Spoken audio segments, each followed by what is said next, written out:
सुबह सुबह अरविंद का मोबाइल बजता है।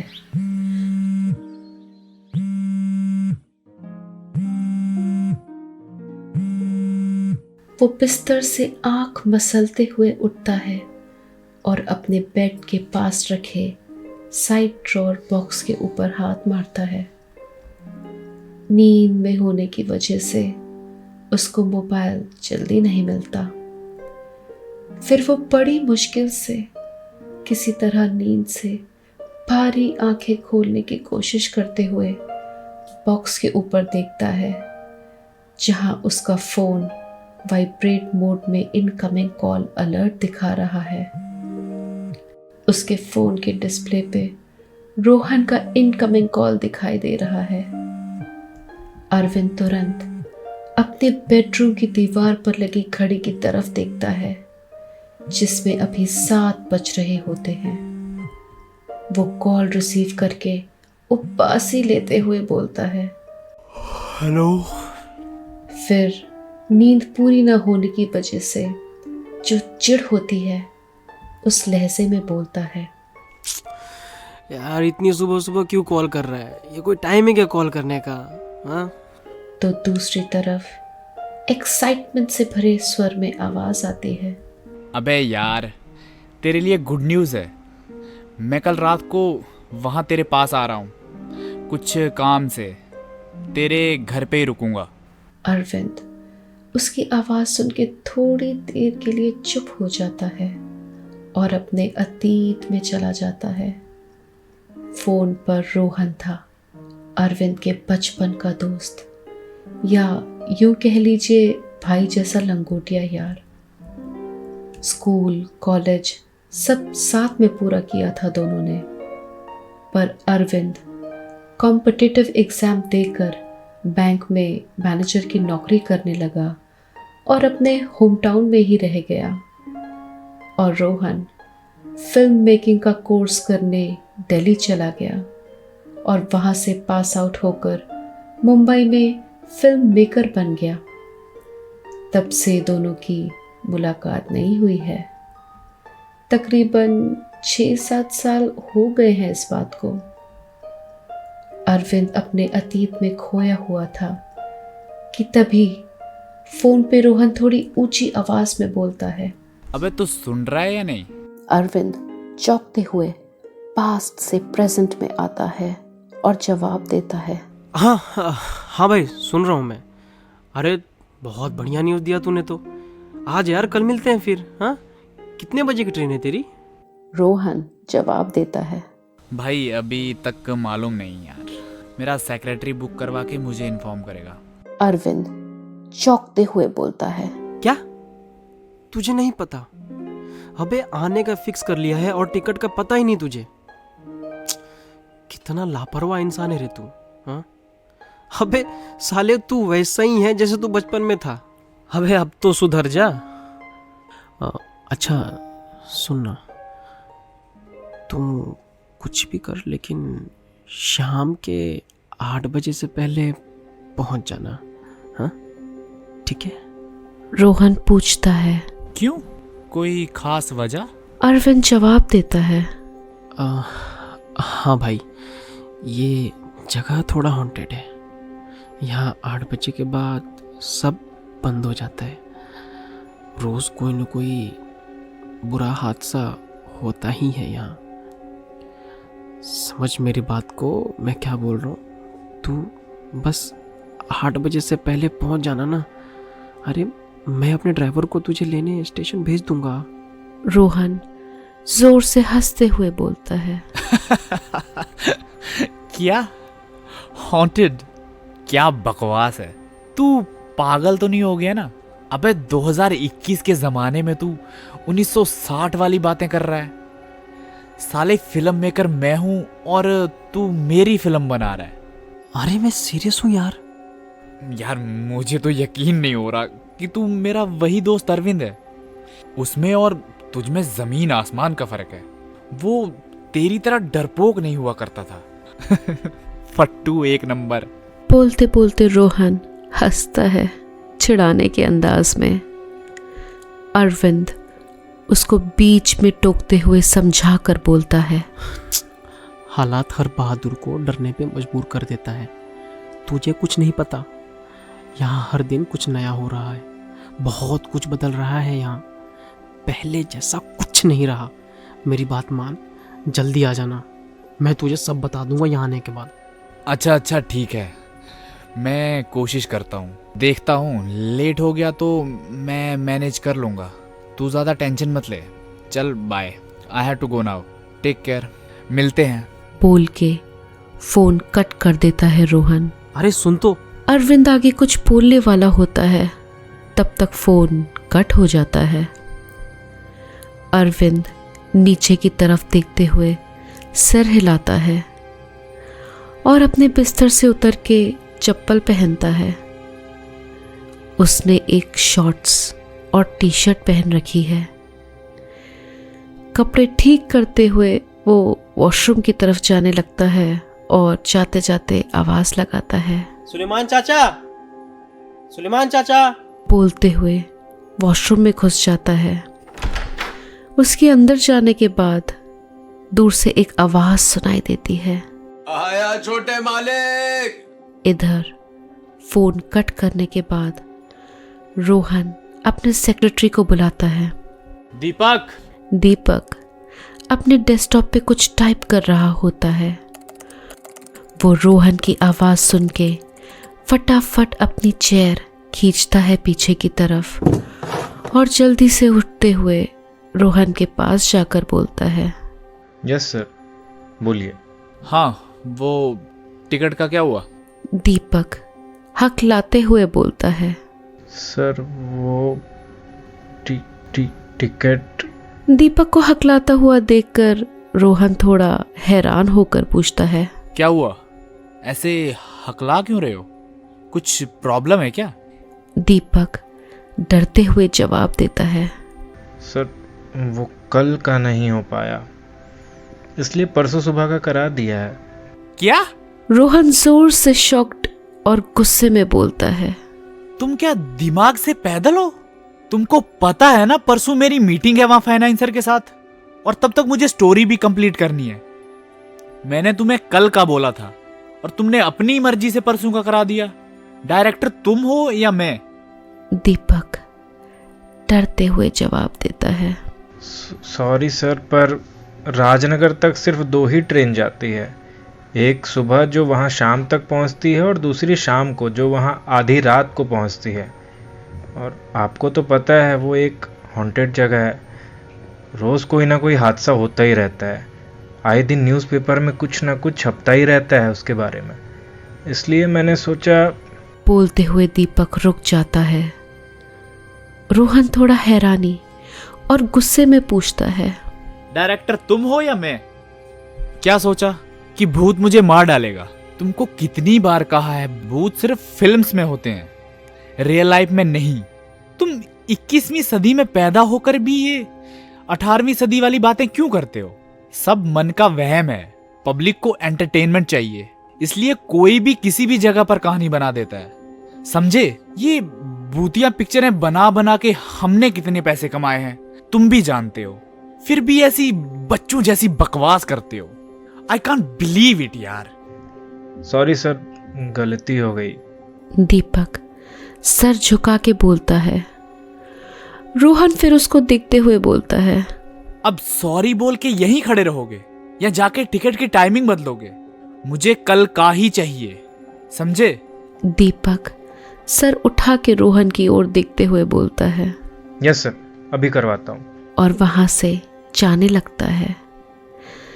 तभी पीछे से रोहन बोलता है, हमेशा एक बात याद रखना। दीपक जो बाहर दरवाजे की तरफ जा रहा था पीछे मुड़ के सुनने लगता है। रोहन बोलता है, हम लोग भूतिया फिल्म बनाते हैं, पैसे कमाते हैं, क्योंकि लोग भूत पर यकीन करते हैं, हम नहीं। हमारे लिए भूत सिर्फ बिजनेस है, ब्लडी नेस्टी गोस्ट, और पब्लिक सारी आगे बोलने वाला होता है लेकिन रुक जाता है और दीपक सर हिलाते हुए वहां से जाने लगता है। इस तरफ अरविंद वॉशरूम से बाहर आते ही दिखता है। सुलेमान चाचा कमरे में आकर खड़े हैं। सुलेमान चाचा अरविंद के सुलेमान हैं, बहुत भरोसेमंद इंसान, लेकिन थोड़े पुराने विचारों वाले। अरविंद उनकी ओर देखते हुए बोलता है, चाचा कल मेरा दोस्त आने वाला है, तो आप उसे स्टेशन से जाके ले आना। सुलेमान चाचा थोड़े हिचकिचाहट भरी नजरों से अरविंद को देखते हैं, तो अरविंद जो अब तक सुलेमान चाचा की तरफ देख रहा था, उनका इशारा समझ जाता है और बोलता है, हाँ हाँ आप चिंता ना करो, मैंने उसे बोल दिया है 8 बजे से पहले आने को, फिक्र मत करो। सुलेमान चाचा की शक्ल पर थोड़ी राहत नजर आती है और वो बोलते हैं, फिर ठीक है छोटे मालिक। ये बोलकर वहां से चले जाते हैं। रात के तकरीबन 12:30 बजे का वक्त है। एक ट्रेन स्टेशन पर आके रुकती है।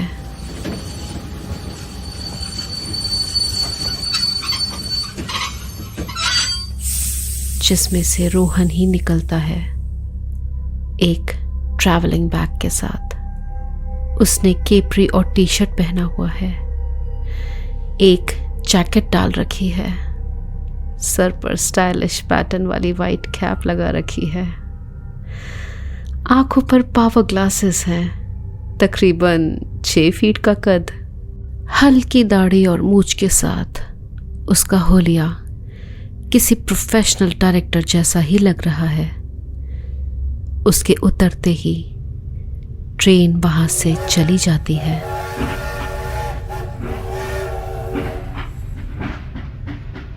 स्टेशन का नाम बोर्ड पर लिखा होता है राजनगर, पर स्टेशन की हालत एकदम पुराने खंडर जैसी है, एकदम सुनसान।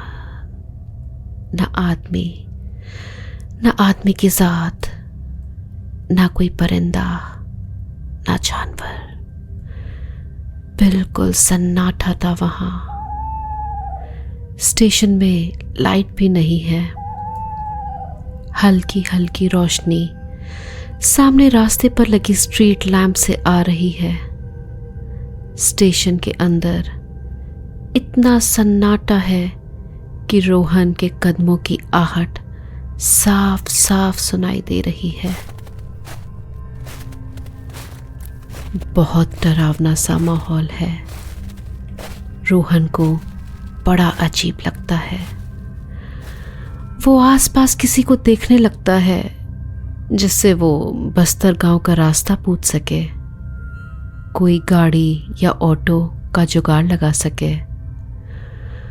बहुत ढूंढने के बाद भी उसे कोई नहीं मिलता। स्टेशन से बाहर निकलने पर वो देखता है झाड़ियां, उजड़ा हुआ आधा जला जंगल और टूटे फूटे कुछ मकान। रोहन पूरी जगह का मुआयना करने के बाद अरविंद को फ़ोन लगाने के लिए मोबाइल निकालता है, पर मोबाइल पे नेटवर्क के टावर्स भी मिसिंग है, यानी ये नो नेटवर्क जोन है। वो हाथ को ऊपर करके नेटवर्क ढूंढने लगता है। वो कुछ कदम चला ही था कि अचानक वो अपनी पीठ पर किसी का हाथ महसूस करता है। एक पल के लिए उसको थोड़ी हैरानी होती है। वो सोचता है अभी तो कोई भी नहीं था दूर दूर तक, फिर ये अचानक कहां से कोई आ गया? कौन हो सकता है? मन में ये ख्याल लिए वो झट से पलटता है तो उसके सामने एक 55-60 साल के बुजुर्ग सुलेमान के लिबास में खड़े होते हैं। उनकी बड़ी सी आंखें जिनमें सुरमा लगाया हुआ है, बड़ी सी घनी सफेद दाढ़ी और मूछे और सिर पर एक टोपी। रोहन वैसे तो बहुत हिम्मत वाला था, लेकिन अचानक ऐसी सुनसान जगह जहां पर यू एकदम से किसी को अपने सामने पाकर थोड़ा सकते में आ जाता है और पूछता है, हाँ? तो सामने खड़ा शख्स बोलता है, जी मैं सुलेमान अरविंद जी का ड्राइवर हूँ। आप रोहन जी हैं ना? रोहन हाँ में अपना सिर हिलाता है। तभी वो इंसान थोड़ा बिगड़ते हुए ऊंची आवाज में पूछता है, आपको मालिक ने बोला था शाम से पहले आने के लिए, लेकिन शायद आपको बात समझ नहीं आती। ये जगह मनहूस है, यहाँ हादसे होते हैं। चलो अब यहाँ से जल्दी, मुझे तो बहुत अजीब लग रहा है। बोल के आगे आगे चलने लगता है।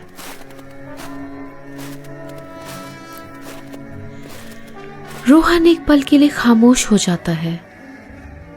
फिर ना जाने क्या उसके मन में आता है कि वो सुलेमान को कुछ बोले बिना उसकी बातों पर मन ही मन हंसते हुए उसको फॉलो करने लगता है।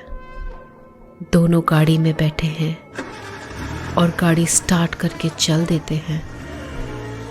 गाड़ी की हेडलाइट की रोशनी उस तरफ फैले सन्नाटे और स्याह काले अंधेरे को चीरती हुई आगे बढ़ती है।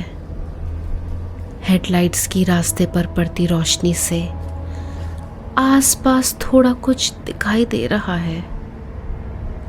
गाड़ी उसी रफ्तार से आगे बढ़ती है।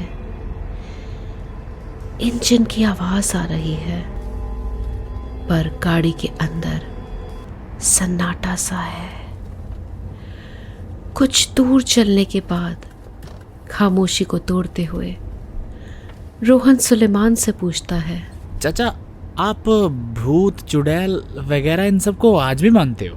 आपको लगता नहीं कि जमाना कितना बदल गया है? सुलेमान बामुश्किल मुस्कुराते हुए बोलते हैं, सदियां बदलने से सृष्टि के नियम नहीं बदल जाते।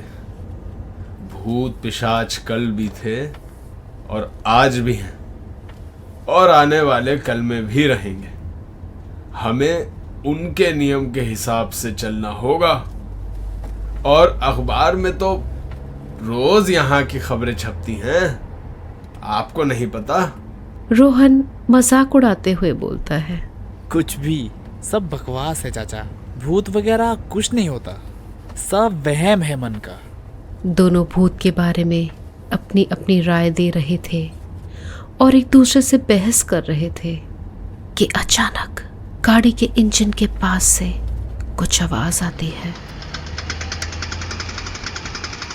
और चलती हुई गाड़ी रुक जाती है। सुलेमान उतर के देखने लगता है कि गाड़ी को ये अचानक क्या हुआ।